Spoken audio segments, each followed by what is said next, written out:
Kalau makanya saya katakan dengan ini bahasa saya, Pak.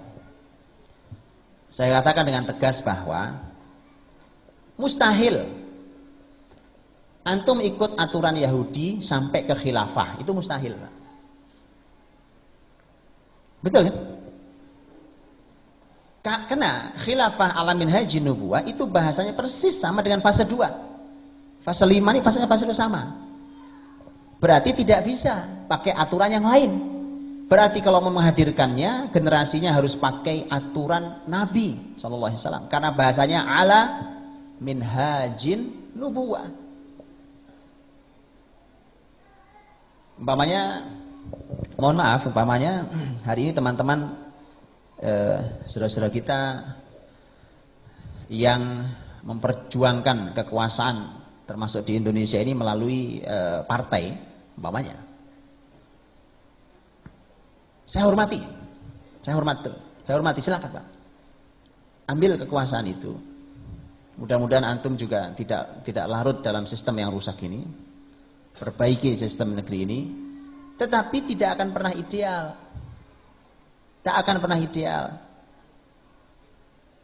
Apalagi sampai pada titik khilafah ala minhajin nubuwah. Enggak ada, Pak.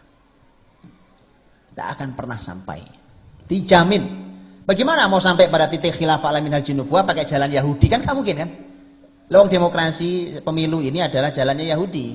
Saya tidak bicara hukum demokrasi. Demokrasi wilayah yang perlu didiskusikan silakan diskusikan. Tetapi saya tidak bicara itu. Silakan. Ya. Ada juga sebuah tesis yang saya kira perlu untuk dibaca. Ini tesis bahkan diujinya di Gaza, negeri jihad, Pak. Di negeri jihad. Ini tesis diuji di Gaza. Karena ditulis di Universitas Islam Gaza. Judulnya adalah ini judul tentang masalah al-musyarakah as-siyasiyah fi dhillil anzimatil mu'asirah. Judul tesis. Dan silakan dibaca. Menarik. Buat bagaimana hukumnya kita hari ini berkompromi politik dengan politik yang ada yang tentu menggunakan sistem Yahudi. Itu dianalisa dengan analisa yang sangat menarik, kuat sekali dalilnya. Salah satu pertimbangan harus dibaca. Tapi bukan itu pembahasan kita. Saya hanya ingin katakan bahwa kalau mau mencapai khilafah ala minhajin nubuwah, tentu jalannya adalah minhajin nubuwah. Jadi jalannya. Nah, maka bukan sebuah kebetulan. Kalau hari ini tiba-tiba kata khilafah itu muncul dari lisan siapapun. Apa antum mendengar kata khilafah sering disebut oleh orang di Indonesia ini 20 tahun lalu?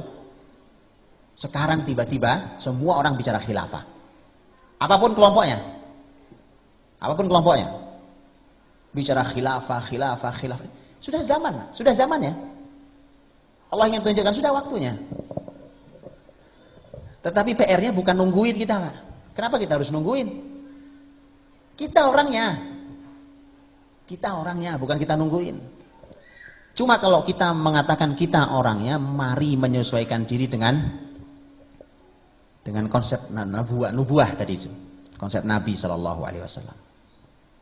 Semua dikembalikan ke konsep Nabi. Gak ada lagi konsep Yahudi.